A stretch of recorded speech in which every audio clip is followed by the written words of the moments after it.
तुमसे तुम तक की आगे वाली कहानी में डे बाय डे भाई साहब यहाँ पर सस्पेंस तो बढ़ता ही जा रहा है। अब विलन कौन है, एक दिन लगता है कि ये विलन और अगले दिन लगता है कि भाई साहब नहीं, ये नहीं हो सकता, कोई तीसरा ही, कोई दूसरा इंसान ही विलन होगा। तो इस तरीके की जो कहानी बिल्ड हो रही है उसी के बीच में कहीं लोग बोल रहे हैं कि यहाँ पर उनका हनीमून दिखाया जाएगा। कुछ नए प्रोमो रिलीज हुए हैं जिसके अंदर जो है आर्य और जो झींडे है उसको प्रॉपर तरीके से एज अ विक्टिम दिखाया गया है, सॉरी एज हम कह सकते हैं कि यहाँ पर उनको विलन दिखाया गया है और उसी के साथ यहाँ पर अनु ने उनको पकड़ भी लिया रंगे हाथों। तो इस तरीके के कुछ प्रोमो भी रिलीज हुए हैं, उसमें कितनी सच्चाई है तो यहाँ पर दरअसल मैं आपको बिल्कुल भी मिसगाइड नहीं करूँगी और आपको सारी बातें क्लियरली बताने वाली हूँ। आगे वाली कहानी में सिंपल ये होगा कि अनु और आर्य का हनीमून जो है वो हनीमून नहीं होगा, बल्कि वो यहाँ पर चरण से छुटकारा पाने का एक जुगाड़ होगा, जिसके अंदर अनु को थोड़ा साइड किया जाएगा और उसी के साथ गायत्री को थोड़ा साइड किया जाएगा। अब घर में गायत्री कुछ बोले उस बात को तो भले आर्य टाल दे, लेकिन अनु फिर क्या करती है, उसके साथ साथ यहाँ पर अनु का भी सपोर्ट उसको मिल जाता है गायत्री जी को।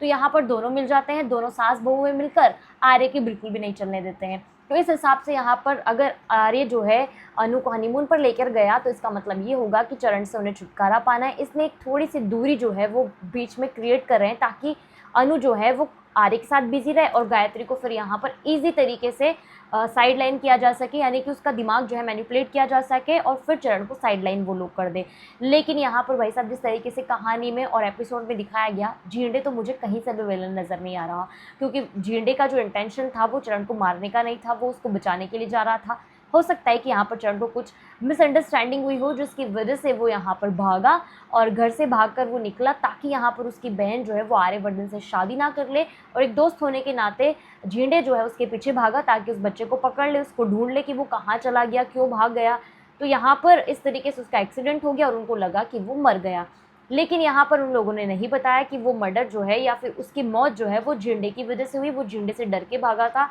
इसलिए यहाँ पर हो सकता है कि इस वजह से वो लोग डर रहे हों, या फिर ऐसा हो सकता है कि उसने कुछ ऐसा देखा हो जिसकी वजह से यहाँ पर इन लोगों को डर लग रहा हो कि कहीं उनका राज जो है सबके सामने नहीं आ जाए। अब यहाँ पर उस प्रोमो की अगर हम बात करें जो कि रिलीज़ हुआ है,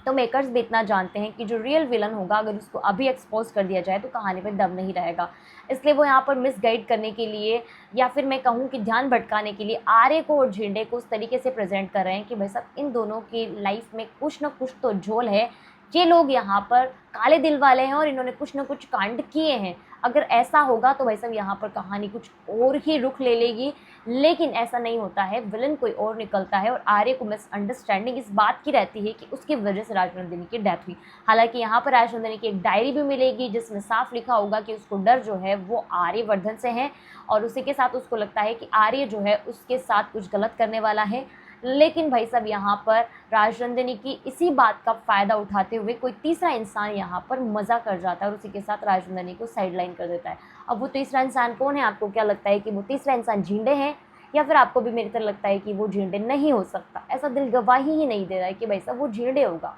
झींडे कैसे होगा यार, नहीं माना जा रहा मुझसे। तो आपको क्या लग रहा है, आप कमेंट सेक्शन में कमेंट करके ज़रूर बताओ। वीडियो पसंद है तो वीडियो को लाइक शेयर ज़रूर कर दें।